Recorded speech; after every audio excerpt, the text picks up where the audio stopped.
Guys, put your dog back on the leash. That's really dangerous. Yeah, so the people in the car in the video are absolutely right. That is not a thing that should be done ever.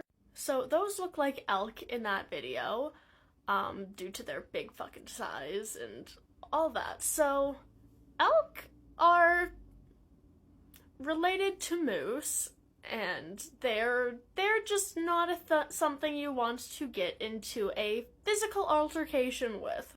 So actually, a while back, like a good few years ago, my dog almost got into an altercation with an elk.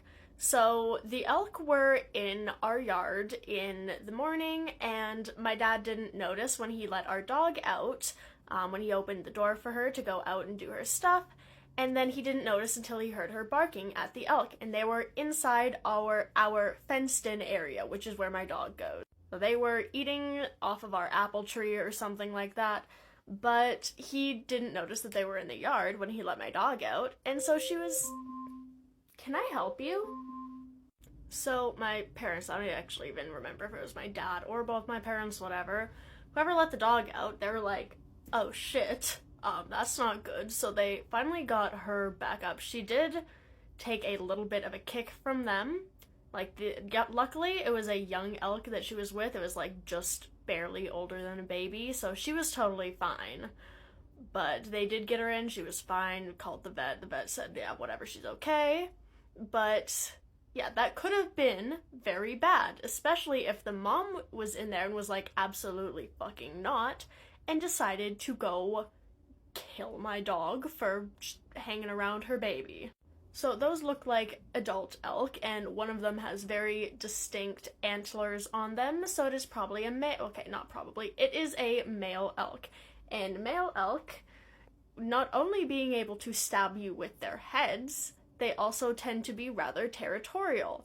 Now, fortunately, since the antlers aren't fully developed, this does not look like has taken place during mating season, in which case the males are hormonal and temperamental and incredibly aggressive, so that's fortunate at least. But those people, the ones that were being talked to in the video, they should absolutely not have gotten out of the car, and they absolutely should not have let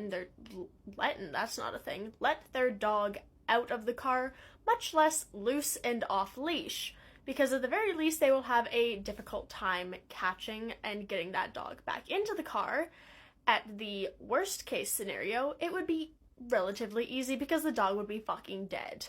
And then in the absolute worst case scenario, it's not only the dog that is dead and or grievously injured, it's also the people, because an elk, despite being an herbivore, will absolutely wreck your shit very easily, especially a male elk with antlers.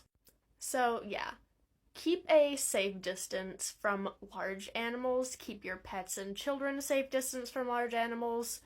Do not get that close to an elk. Absolutely do not let your dog get that close to an elk, and you're lucky that you still have a dog.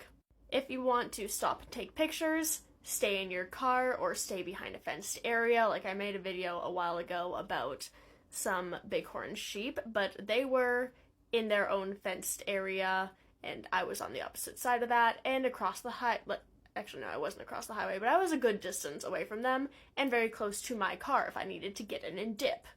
So if you, stay behind a barrier, preferably your car, and do not do what those people in the video outside of their car did, because that's a very good way to get injured and or get your pet killed.